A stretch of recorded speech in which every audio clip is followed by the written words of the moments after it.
इस तरह से कुत्ता मशहूर की तरह पूरी तरह कोचिंग संस्थानें बढ़ रही है। छोटे छोटे जगह पर कोचिंग खोल ले रहा है। अरे जाने की व्यवस्था नहीं है, पार्किंग की व्यवस्था नहीं है। ये व्यवस्थित होनी चाहिए। प्राइवेट सुरक्षा तो रखने का पूरे देश में बहुत लोग मतदान किए हुए लोग रखते हैं, लेकिन कोचिंग संस्थान का रेगुलेशन कहीं ना कहीं आना चाहिए। देखिए, पिछले दिन आपने देखा कि खान सर के कोचिंग संस्थान पर हमला होता है और दबे जुबान में आरोप होता है कि आसपास के कुछ जो संस्थान हैं उन पर आरोप लगते हैं, लेकिन जो है यह दबी जुबान अब पूरी तरह से खुल गई है। और आपने देखा कि किस तरह से ज्ञान बिंदु के जो शिक्षक है, डायरेक्टर हैं रोशन आनंद सर, उन पर आरोप लगता है, फिर उनकी जो है वो पुलिस जो है उन्हें हिरासत में लेती है। अब एक नई जो खबर है वो आ रही है। आपने देखा कि जो फायरिंग करता है उसकी तस्वीर, उसकी वीडियो जो वायरल होती है उसमें स्पष्ट रूप से देखा जा रहा है कि उन वो खान सर के साथ भी दिख रहे हैं। इस पर बिहार सरकार के मंत्री अशोक चौधरी से सवाल पूछा जाता है कि खान सर विवाद पर राय पूछी जाती है तो उन्होंने सीधा कहा कि कुकुरमुत्ते की तरह कोचिंग संस्थान खुल रहे हैं, डीएम आदेश नहीं है।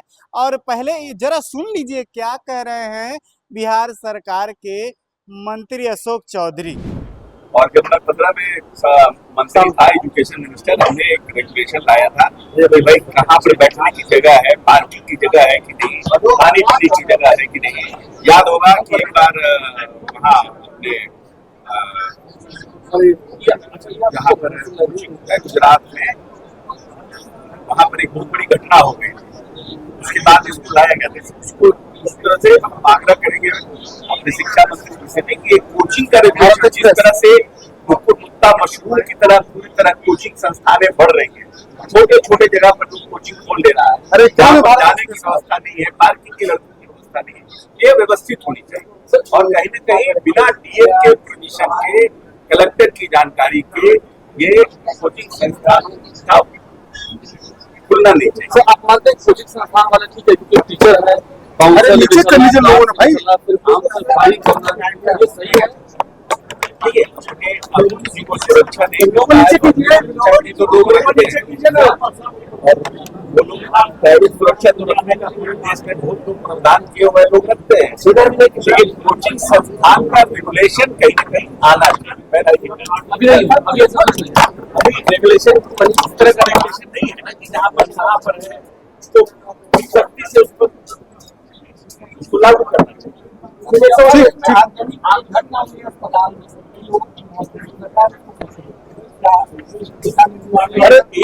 अरे आशुतोष भी आप है, लोगों नीचे कभी ना, आपकी तरह सबको ऊपर करना पड़ रहा है, गजब कर रहे हैं।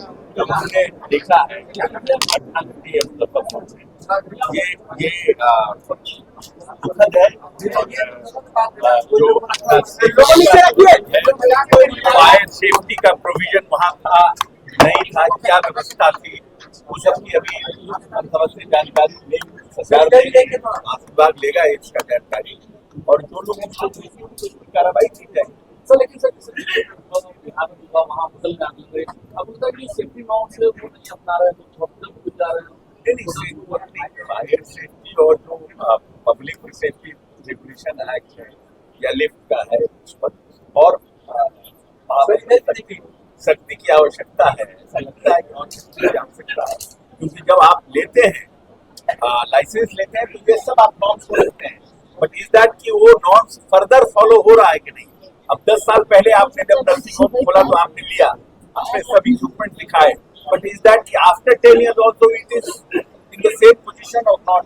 इस पर सरकार को और सख्ती करने की आवश्यकता है। तो आपने सुना कि बिहार सरकार के मंत्री अशोक चौधरी ने कहा कि कुकुरमुत्ते की तरह कोचिंग संस्थान खोले जा रहे हैं, पार्किंग नहीं है, सेवाएं नहीं हैं, कोई तरह की सुविधाएं नहीं है, डीएम कलेक्टर के आदेश नहीं होते हैं, जानकारी नहीं होती है, छोटी छोटी जो जगह होते हैं वहाँ कोचिंग संस्थान खोल लेते हैं। लेकिन आपने पिछले दिन हमने आपको सूर्य विहार पर खबर भी दिखाया था कि बिहार सरकार के शिक्षा मंत्री ने स्पष्ट कहा है कि जो इस तरह से संस्थान जो अपने आपसी रंजिश चल रही है, इस पर अब नई जो है वो नीति आएगी, नई नियम आने वाले हैं, वो भी 3 महीने के अंदर। जरा चलते चलते उनको भी सुन लीजिए, शिक्षा मंत्री मिथिलेश तिवारी ने जो बयान दिया था, 3 महीने के अंदर नियम आने वाले हैं। इस प्रकार की जो स्थितियां पैदा हो रही है, इसके लिए हम अगले 3 महीने में एक नियम बनाएंगे और उस नियम के दायरे में बिहार के सभी कोचिंग संस्थान को लाएंगे।